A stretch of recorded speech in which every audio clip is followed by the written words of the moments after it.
2 கோடி பேருக்கு வேலை தருவதாக கூறிய பிரதமர் நரேந்திர மோடி கடந்த 5 ஆண்டுகளில் 20 கோடி பேருக்கு வேலை தந்திருக்கலாம். விவசாயிகளின் வருமானத்தை இரட்டிப்பாக்குவேன் என கூறிய டுபாக்கூர் மந்திரவாதி போல் வாக்குறுதி அளித்தார். இன்று அந்த மந்திரவாதியின் முகத்திரை கிழிய போகிற நாள்தான் ஏப்ரல் 19ஆம் தேதி. மோடிக்கு இதுதான் கடைசி தேர்தல். ஏனெனில் அவரது பொய் பிரச்சாரங்கள் முழுவதும் இந்தியா முழுவதும் வெட்ட வெளிச்சமாகி உள்ளது. மணிப்பூர் மாநிலத்தில் 20 தேவாலயங்களும் 150 இந்து கோவில்களும் இடித்து நிர்மூலமாக்கப்பட்டு 1 லட்சம் மக்கள் அகதியாக உள்ளனர்.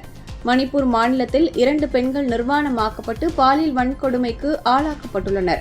மணிப்பூர் மாநிலத்தை எட்டி பார்க்காத பிரதமர் நரேந்திர மோடி ஓட்டு பிச்சை எடுப்பதற்காக தமிழகத்திற்கு இதுவரை 8 முறை வந்துள்ளார். உண்மையாக இந்தியாவை நேசிக்கும் பிரதமர் என்றால் இந்நேரம் அவர் மணிப்பூர் மாநிலத்திற்கு சென்றிருக்க வேண்டும். ஏன் இதுவரை மணிப்பூர் மாநிலத்திற்கு செல்லவில்லை? பாராளுமன்றத்தில் மணிப்பூர் சம்பவம் குறித்து பேசுவதில் மௌனம் காத்த பிரதமர் நரேந்திர மோடி பாராளுமன்றத்தில் ராசா பேசுகையில் மத்திய தணிக்கை குழு 7 லட்சம் கோடி பாஜக அரசு ஊழல் செய்திருப்பதாக மத்திய அரசு தணிக்கை அளித்த போதும், மணிப்பூர் மாநில சம்பவம் குறித்து பேசும் போதும், அதானிக்கும் அம்பானிக்கும் 20 லட்சம் கோடி கடன் தள்ளுபடி செய்தது குறித்து பேசும் போதும் மௌனமாக இருந்த பிரதமர் நரேந்திர மோடி விவசாயிகள் போராட்டம் நடத்தி தற்கொலை செய்து கொண்டது என அடுக்கடுக்கான கேள்விகளுக்கு பிரதமர் நரேந்திர மோடி பாராளுமன்றத்தில் வாய் திறந்து பேசாமல் அமைதியாக இருந்தார். பிரதமர் மோடிதான் தனக்கு எல்லாம் என கூறி கடந்த 4 ஆண்டுகள் ஒத்து ஊதி கொண்டிருந்தவர் எடப்பாடி பழனிசாமி.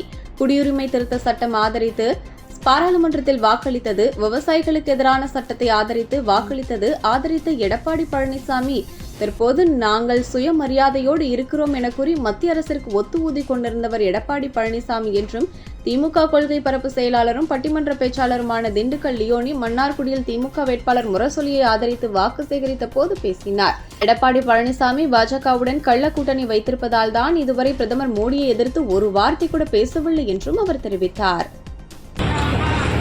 ஒரு பிரதமர் வாயை திறந்து பேச வேணாமா பார்லிமெண்ட்ல? இன்னைக்கு 4 ஆண்டுகள் இந்த நாட்டுக்கு ஒத்து ஒதுக்கிட்டு இருந்தது யாருன்னா எடப்பாடி பழனிசாமி தான். 4 வருஷம் மோடி தான் எனக்கு எல்லாம் அப்படின்ட்டு குடியுரிமை திருத்த சட்டம் பாராளுமன்றத்தில் அமல்படுத்தப்பட்ட போது அதை ஆதரித்து ஓட்டு போட்டது எடப்பாடி பழனிசாமி.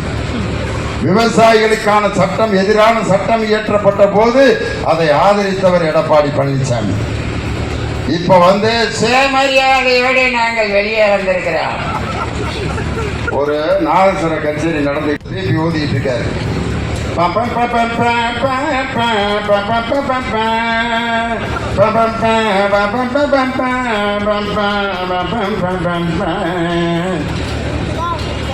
கூட ஒருத்தர் ஒத்து ஊதிக்கிட்டே இருக்காரு. ஒரு பெரிய மாலையை ஒரு குரூப் தூக்கிட்டு வர்றேன். தூக்கிட்டு வந்து நாகேஸ்வர வித்வானுக்கு போடுறதுக்கு போற ஒத்து ஊதுறவனுக்கு போட்டு விட்டேன். வித்வானி என்னடா அவனுக்கு ஏன்டா போட்டீங்க? அதுக்கு அவன் சொல்றான், அண்ணன் பிபிஐ இடையில எடுத்துட்டு ஊதிக்கிட்டு இருந்தீங்க. அவர் தான் 6 மணிக்கு வாயில வச்சவர் 9 மணி வரைக்கும் எடுக்கவே இல்லை. அவர் தாங்க வித்துவாங்க. எடப்பாடி பழனிசாமி இந்த வேலையை தான் 4 வருஷம் பார்த்தாரு. இப்ப பெரிய சுயமரியாதை சுடர் மாதிரி தனியா நிக்க போறேன்ட்டு இது என்னன்னா என் தலைவர் சொல்ற மாதிரி கள்ள கூட்டணி, பாரதிய ஜனதாவை வெற்றி பெற வைப்பதற்காக ரகசிய கூட்டணி நடத்துறாரு. அதனாலதான் இதுவரைக்கும் நரேந்திர மோடியை ஒரு வார்த்தை கூட எடுத்து பேசல. உலகத்துல எத்தனையோ பிரதமர்